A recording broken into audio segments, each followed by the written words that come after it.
घरेलू सर्राफा बाजार में शुक्रवार को सोने और चांदी की कीमतों में तेज गिरावट दर्ज की गई, जिससे निवेशकों और आम खरीदारों दोनों का ध्यान एक बार फिर कीमती धातुओं की चाल पर टिक गया है। बुधवार को हल्की मजबूती दिखाने के बाद शुक्रवार को बाजार का रुख अचानक बदल गया और चांदी में भारी गिरावट के साथ साथ सोना भी सस्ता हो गया। इस उतार चढ़ाव ने बाजार में ये सवाल खड़ा कर दिया है कि आखिर ऐसी कौन सी वैश्विक और घरेलू परिस्थितियां हैं जिनकी वजह से निवेशकों का मूड तेजी से बदल रहा है। अखिल भारतीय सर्राफा संघ के अनुसार शुक्रवार को चांदी का भाव 11,250 रुपये टूटकर 2,30,000 रुपये प्रति किलोग्राम पर आ गया। इससे पहले बुधवार को बाजार बंद होने के समय चांदी 2,41,250 रुपये प्रति किलो पर थी, यानी एक ही कारोबारी अंतराल में चांदी में करीब 5% की गिरावट देखने को मिली।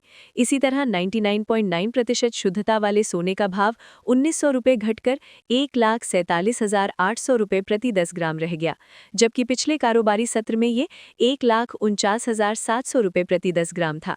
गुरुवार को रामनवमी के कारण सर्राफा बाजार बंद रहा था, इसलिए शुक्रवार की चाल पर निवेशकों की खास नजर रही।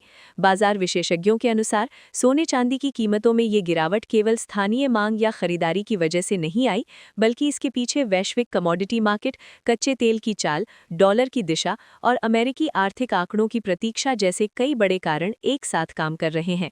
हाल के दिनों में अंतर्राष्ट्रीय बाजारों में कच्चे तेल की कीमतों में तेज उतार चढ़ाव देखने को मिला है। तेल की कीमतें बढ़ने या घटने से महंगाई, डॉलर, ब्याज दरों और सुरक्षित निवेश यानी सेफ हेवन की मांग पर असर पड़ता है, जिसका सीधा प्रभाव सोना चांदी जैसी धातुओं पर भी दिखाई देता है। बाजार में फिलहाल यही अस्थिरता साफ नजर आ रही है। दिलचस्प बात यह है कि अंतर्राष्ट्रीय बाजार में स्पॉट गोल्ड में तेजी देखने को मिली, जबकि घरेलू सर्राफा बाजार में कीमतें नीचे आईं। उपलब्ध बाजार आंकड़ों के अनुसार स्पॉट गोल्ड लगभग 1% बढ़कर $4,416 प्रति ऑन्स के आसपास पहुंच गया, जबकि स्पॉट सिल्वर $68 प्रति ऑन्स के आसपास मजबूती के साथ कारोबार करता दिखा। यानी वैश्विक बाजार और घरेलू कीमतों के बीच फिलहाल मुनाफा वसूली, स्थानीय प्रीमियम डिस्काउंट, टैक्स स्ट्रक्चर और ट्रेडिंग पोजीशनिंग की वजह से अंतर पैदा हो रहा है। ऐसे हालात में कई बार ये देखने को मिलता है कि अंतर्राष्ट्रीय तेजी के बावजूद घरेलू बाजार में कीमतें कुछ समय के लिए नरम बनी रहती हैं। विशेषज्ञों का कहना है कि इस समय निवेशकों की नज़र सबसे ज़्यादा अमेरिकी मैक्रो इकोनॉमिक डेटा पर है, खासतौर पर उपभोक्ता भावना यानी कंज्यूमर सेंटिमेंट, महंगाई की अपेक्षाएं यानी इन्फ्लेशन एक्सपेक्टेशंस और आगे चलकर अमेरिकी केंद्रीय बैंक की ब्याज दर नीति से जुड़े संकेत बाजार की दिशा तय कर सकते हैं। यदि अमेरिका में महंगाई फिर से मजबूत दिखाई देती है या ब्याज दरें लंबे समय तक ऊंची रहने के संकेत मिलते हैं तो सोने चांदी पर दबाव बढ़ सकता है। वहीं यदि आर्थिक आंकड़े नरम आते हैं और दरों में राहत की उम्मीद बनती है तो इन धातुओं में फिर से खरीदारी लौट सकती है। यही वजह है कि फिलहाल निवेशक सावधानी की मुद्रा में दिखाई दे रहे हैं। कमोडिटी बाजार के जानकारों के मुताबिक हालिया गिरावट को केवल कमजोरी के रूप में नहीं देखना चाहिए, बल्कि ये भी समझना जरूरी है कि पिछले कुछ समय में सोने और चांदी ने काफी तेज रैली दिखाई थी। ऐसे में जब कीमतें रिकॉर्ड या ऊंचे स्तरों के आसपास पहुंचती हैं, तब मुनाफा वसूली होना सामान्य माना जाता है। खासकर चांदी में ये उतार चढ़ाव ज्यादा तीखा होता है, क्योंकि चांदी केवल निवेश धातु ही नहीं बल्कि औद्योगिक उपयोग से भी जुड़ी होती है।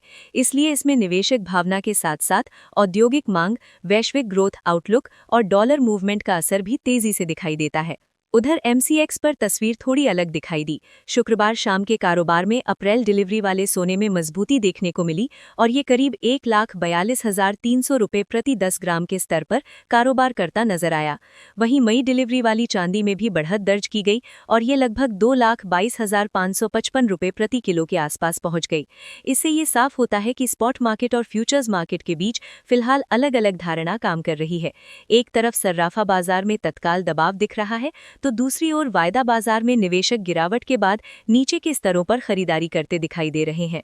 यही वजह है कि बाजार विश्लेषक निवेशकों को फिलहाल भावनात्मक फैसले लेने से बचने की सलाह दे रहे हैं। यदि कोई निवेशक लंबी अवधि के नजरिए से सोना चांदी में निवेश करना चाहता है तो उसके लिए केवल एक दिन की गिरावट या तेजी को आधार बनाना सही नहीं माना जाता। इसके बजाय उसे कुछ अहम संकेतकों पर लगातार नजर रखनी चाहिए, जैसे कि कच्चे तेल की चाल, डॉलर इंडेक्स, अमेरिकी महंगाई और ब्याज दर संकेत, वैश्विक तनाव और MCX और अंतर्राष्ट्रीय बाजारों के भावों के बीच का अंतर। यही वो फैक्टर्स हैं जो आने वाले दिनों में सोने और चांदी की दिशा तय कर सकते हैं। फिलहाल बाजार का संकेत यही है कि कीमती धातुओं में वोलेटिलिटी यानी तेज उतार चढ़ाव का दौर अभी खत्म नहीं हुआ है। इसलिए जो निवेशक खरीदारी की योजना बना रहे हैं वे एक मुश्त निवेश के बजाय किश्तों में खरीदारी या सिस्टमैटिक अप्रोच अपनाने पर विचार कर सकते हैं। वहीं जिन निवेशकों का लक्ष्य केवल ट्रेडिंग है उनके लिए ये समय ज्यादा सतर्कता और रिस्क मैनेजमेंट का है, क्योंकि सोना चांदी इस समय केवल धातु नहीं बल्कि वैश्विक आर्थिक तनाव, महंगाई और निवेशक मनोविज्ञान तीनों का आईना बने हुए हैं।